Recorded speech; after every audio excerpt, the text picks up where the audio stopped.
Hello and welcome to the new series of Drishti IAS. My name is Pooja Dwivedi.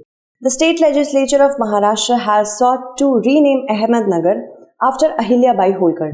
This renaming of the cities is something that we have to discuss because as the trend has developed since the past several years, it is important that we know about the procedure as well as the issues related to such moves. First of all, let us apprise you about a discount that we are giving you on all pen drive, online and test series. This is a 50% discount that will be made available from 1st of January to 6th of January. You can call on the given numbers to know more about it. And of course, you can visit the Drishti IAS website as well.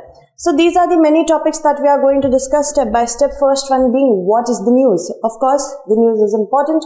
Maharashtra Education Minister has proposed to rename Ahmednagar as Punya Shlok Ahilya Devi Nagar because Ahilya Bai Holkar was born in Chondi village of Ahmednagar. That is why she has a connection with Ahmednagar. Now, NCP leader has criticized this move, saying that while we should be discussing about farmer suicides and the dire situation of farmers in Maharashtra, we are just talking about renaming of these cities.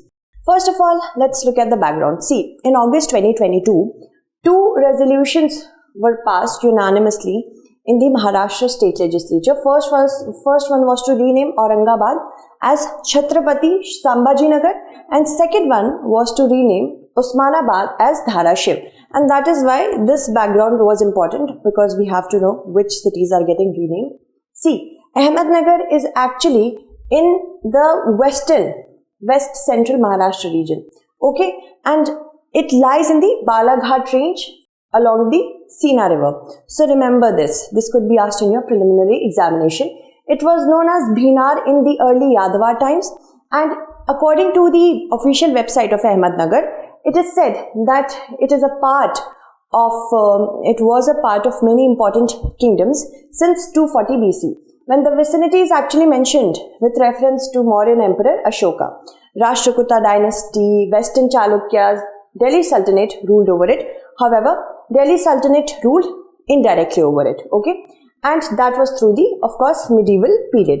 Moving ahead, a revolt which was led by an Afghan, Alauddin Hasan Gangu. He led the establishment of the Bahmani kingdom in the Deccan, and after some time, Ahmednagar, then known as Nizam Shahi, became one of the 5 independent kingdoms that emerged from that empire.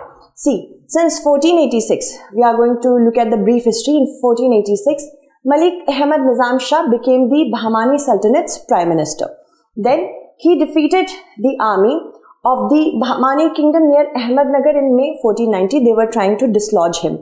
In 1494, he laid the foundation of a city close to where he defeated that army, and on the left bank of the Sina river that was, and named that city after himself, Ahmednagar. So that is how Ahmednagar gets its name. Jawaharlal Nehru, in his book A Discovery of India in 1946 that was written, said that Ahmed Nizam Shah was the founder of Ahmednagar in the year 1490, and he was the son of Nizam ul Mulk Bhairi, who was minister of the Bahmani kings. The Nizam ul Mulk was the son of the Brahmin accountant named Bhairu, and then Ahmednagar dynasty was of indigenous origin according to it. So it's a preliminary fact. It could be asked in your examination, so you can look it from here only. Ahilya Bai Holkar, she was a brilliant ruler. Back then, when women rulers were very less in number, she was one of the most important rulers back then. She was born in Chondi village of Ahmednagar, and she was born to the village head Mankoji Shinde. She was born on 31st of May 1725, and Khande Rao, she was married to Khande Rao. See, when her father-in-law saw her at a very fragile age, she was a great devout to the lords.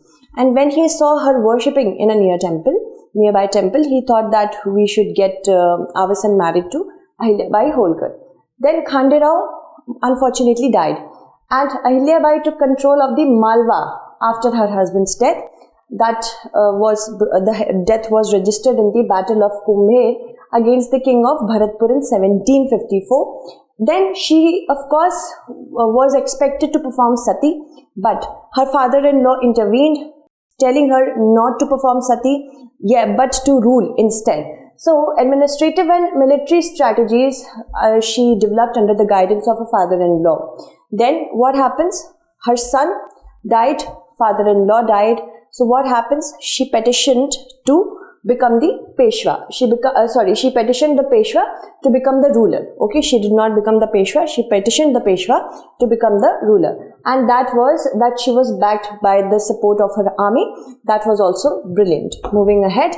Now, Nehru has described Ahilyabai Holkar as almost legendary as a period during which perfect order and good government prevailed and the people prospered. She was a very able ruler and organization highly respected during her lifetime. This is actually corroborated with many other accounts. They have a common perspective. And if we have to talk about the administration of Malwa, Malwa was never attacked during her reign of 30 years. And Malwa remained an oasis of stability and peace at the time when central India was actually thrown into a chaos. So Maheshwar, during her reign only, became a literary, musical, artistic and industrial center. She also helped to establish a textile industry there. Now it is home to famous Maheshwari sarees.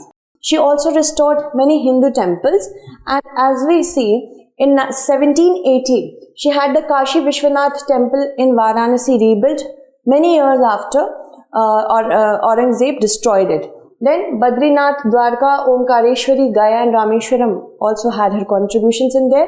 She also constructed resting lodges for travelers and also public ghats. Moving ahead, now there are certain factors involved whenever a city is renamed. First, in order for any city to be renamed, in order to free itself from the daunting past related to colonial rule and to establish itself with a local identity, generally this is done.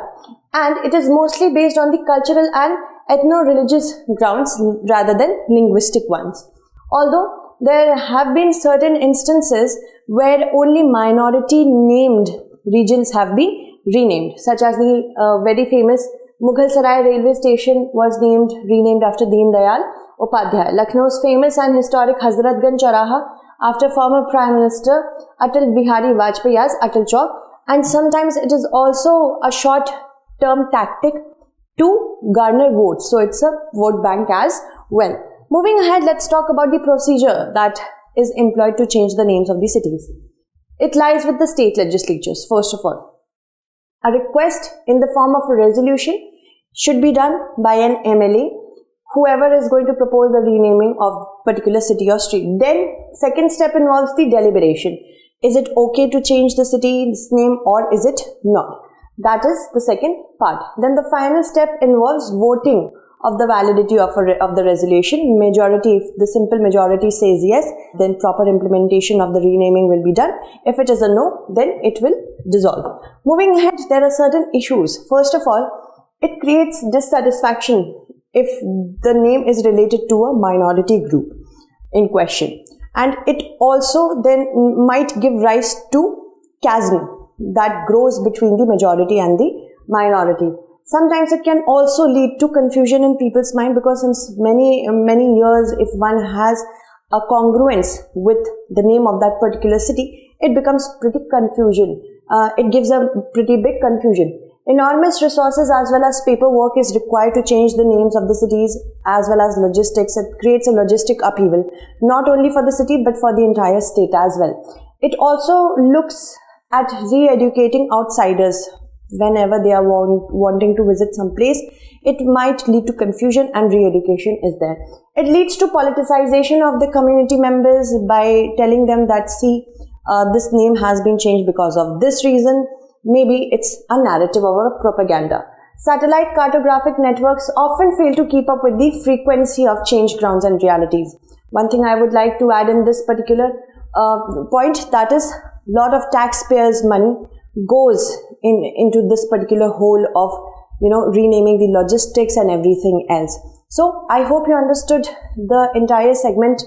One thing that I might like to add over here Yesterday we are not going to have any question, but I will take the names of those students who have answered my last question. So the last segment of the in news, please, if you haven't answered that question, you can go there, answer it. Then we are going to take your names in the next segment, that is on Monday. A very happy new year to all of you. Stay updated, stay engaged.